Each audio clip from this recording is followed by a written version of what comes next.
So next up, Oregon. And the setup is just so perfect. Rose Bowl, or even Oregon's the Big Ten.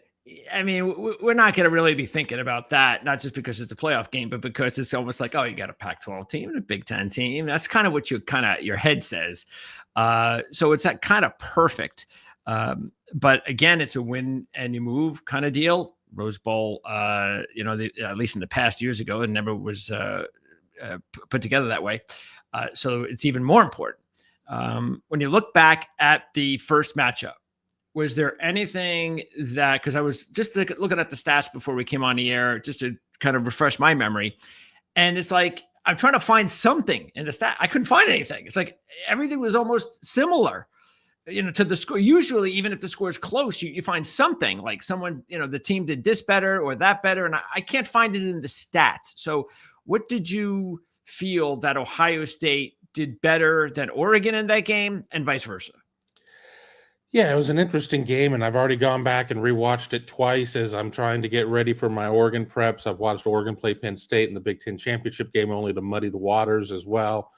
I think that Ohio State made a few mistakes along the way, some penalties, some pre-snap penalties. The noise at Autzen is going to be it's a real thing, having been there and everything else. Probably a couple passes that Will Howard would have liked to have back and everything else, but I think that, honestly, it's just a matter of it was two teams out there playing at a pretty high level. I mean, honestly, there were some mistakes and things along those lines. Ohio State had, turnover or two, and that certainly caused the issue. But it's going to all come down to that final drive, and Ohio State not really being able to move the ball down the field, kind of akin to, what we've seen in some of Ohio State's other losses through the years. But even with that, I think it was a questionable Jeremiah Smith offensive pass interference call away from Ohio State being able to win the game. But don't put yourself in that position. It was a very winnable game.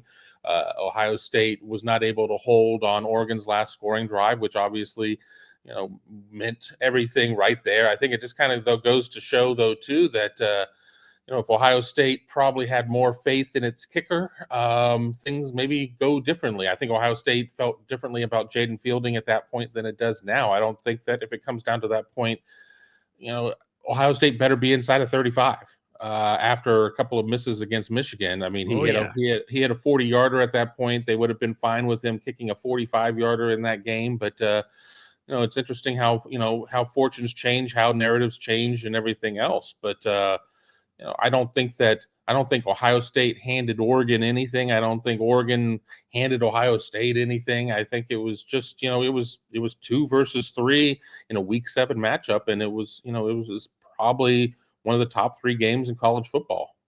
When I look at the stats, I do see TreVeyon Henderson statistically had a really good game, especially compared to Judkins. I mean, it looks like almost one of those deals when you look at the stats, you're like, well, why didn't Henderson get 5 more carries than Judkins? Because Judkins wasn't getting anything, and Henderson had these big numbers.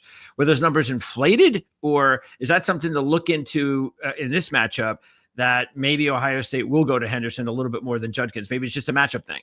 Well, Henderson had a 53-yarder in that game, so that did kind of skew the numbers right there. I mean, we see that 8.7 per carry.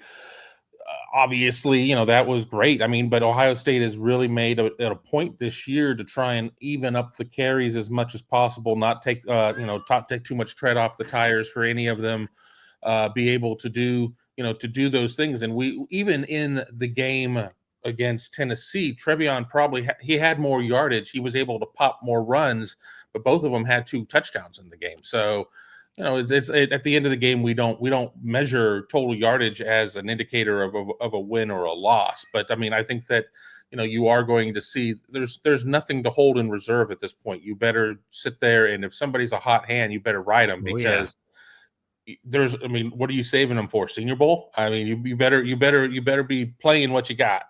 Absolutely. All right. What about Ohio State's defense in the game itself? Because we could say everything about, okay, it's an even matchup and all this other stuff, but the defense has played so well lately, especially, and for most of the season, but really well lately, that what do you think about the matchup with Gabriel? Because even just watching the Big Ten championship game, and we know Penn State's got a good defense, that he's just so tough to play against because he's so experienced and he's got those weapons to go to. I mean, Tez Johnson has got so much speed that it's hard to contain him, and then he got other players as well, including a tight end. So, what do you think the Ohio State's going to be the most concerned with going up against their offense? Yeah, all of it. I mean, Jordan James has been just terrible to bring down. I mean, he has been such a tough runner for them. I mean, Dylan Gabriel is, you look at him in street clothes, you're like, who's this equipment manager? And then he goes out and he throws for 300 yards against you and, 4 scores, or you don't.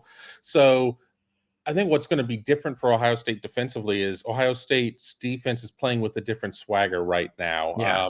Ohio State only had 12 players listed in the game book that recorded stats. They were not rotating guys all that much. I think that there's more faith in having a rotation. Ohio State recorded 0 sacks, 2 tackles for loss. Ohio State was trying to just play everything in front of them. They weren't necessarily being aggressive. I think that we've seen Dylan Gabriel this year struggle a little bit more when he is pressured. Even going into that game, though, we were saying that, and Ohio State played it really safe. I don't think you can play it as safe in this game. That doesn't mean that Jim Knowles is suddenly going to become this huge blitzer in this game, but you've got to find ways to get Gabriel, out of his comfort zone, force him to roll the pocket. You got to hit him a couple times. I mean, obviously within the confines of legality of the game, but you got to hit him a couple times. And I think that's going to be important because Evan Stewart, Tez Johnson, you look at those guys. I mean, and they're just, they're fantastic. Terrence Ferguson is just a beast to bring down. It is a very complete offense, but I think that the great equalizing factor is pressuring Gabriel, hitting him a couple times, because we've seen him when he throws his interceptions, they are generally when he is being pressured, and a lot of times it's when he's dealing with a short field in the red zone. Okay, well, I know that unfortunately, even though we're getting such a good matchup, unfortunately, it's not like the championship game, and I'm saying that because I think it's obvious to me that these are two of the top 2 or 3 best teams in college football. I mean, if you want to add one more team, and tell you the truth, I'm adding Penn State. I think Ohio State proved that the SEC is a joke this year. They're overrated. I'm not saying that they can't win, but no, there's no way I'm seeing an SEC team win a championship this year. I think the winner of this game is going to be in great shape to win it. Again, the fact that it happens to be even before the semis, I guess that's the only thing that kind of robs us of potentially the 2 best teams playing for the national championship. But it is what it is, and both teams have to look at it as well. We'd have to play each other potentially anyway, so let's just get it over with now. Give me what your feeling is, because you're going to be flying out there, so you're going to soak it all in, and you're going to cover it hands on. And maybe your feelings will change when your feet land down in California. But what's your feeling right now as far as the game itself? Are you feeling pretty good that Ohio State, knowing this team, that if you had to bet this game, you'd probably go that way? And are you surprised that they're the favorite? It's interesting about them being the favorite. We'll answer this one in reverse order. Apparently going into the Tennessee game, Ohio State in the hypothetical line was a 1.5-point dog. Yes. And then when the game came out, Ohio State was a 1.5-point favorite. So it was a 3-point swing at that point. And now we've seen the line at the time that we're doing this show go up to 2.5 for Ohio State. As for how I feel, and in part how I feel about the line, this is going to be a 1-possession game. This really feels like it's going to be a 1-possession game. Yeah. It's going to be something that comes down to the end. It's going to who makes fewer mistakes, because I think both teams are going to be able to execute pretty well. And I think that, for the person who doesn't necessarily watch the teams and just watches the box scores, they're going to be like, oh, whoever comes out of this game is going to be in trouble. They gave up a bunch of points. It's two offenses that can move the ball. I know Ohio State really if you just look at the numbers from a top-down view, is considered a defensive team. The offense has, been there, but then it's also a team that just put up 42 against Tennessee, whereas the Ducks have had a week to rest. And, to go back to like basketball, is this like having to play in the first four in Dayton for Ohio State, get some momentum, and then enter the tournament at that point on a run? You're not having to warm up. Does Ohio State get off to a quicker start because it's played much more recently than Oregon has? So I think it's going to come down to let's open up the big book of football cliches: who executes better, who makes fewer mistakes, and probably who catches a break. I mean, I think that you got to have a service break in there at some point. If Ohio State is able to get Oregon off the field on third down, if Ohio State's able to do a couple of those things, I like Ohio State's chances. But if Ohio State is not able to do those things, I mean, Oregon's going to be tough to beat. I mean, you can't sit there and play a game with Oregon where Oregon scores on every possession, and you just hope that the clock works in the right direction for you, and that you manage to be touching the ball last. But I think Ohio State has a very decent opportunity to win this game. Now, opportunity doesn't necessarily mean results. Will Ohio State be able to execute there? Stay tuned. And you said getting a break, and that's exactly what happened in the last matchup, because it's possible that flag is not thrown on JJ, and Ohio State probably wins the football game. So that's exactly those little 50-50 deals. Who gets the breaks, who doesn't? Obviously, the officials have a lot to do with it. And another advantage, of course, is the fact that this game is being played in the Rose Bowl. This is not a game where, Ohio State came this close to beating Oregon on their home turf. And like you said, they had to deal with all the crowd noise. No, they don't have to deal with that this time. So all of that, and maybe that's part of the reason why Ohio State's a favorite. I don't know, because they were the favorite earlier this season. I know because I picked them in that game. But I was actually, the thing I was disappointed the most watching them play in that game, picking them, was just the fact they just couldn't stop them when they needed to. They was just, I just couldn't believe that they just could not stop them. As good as we know Oregon is, I didn't realize that they could be that good against Ohio State's defense. And so, like you said, statistically speaking, there's no way that I think they could win this game again if they don't put more, like you said, I don't know where it's coming from, blitzing, pressure, whatever it is, but they've got to get sacks. They've got to get tackles for loss. They've got to put those kind of statistical numbers up there in order for Ohio State to win this football game. Otherwise, it's going to be another 35-38 type of game, and it's going to be a coin flip. Well, let's go back to the last time they played in October. Quinshon Judkins lost a fumble.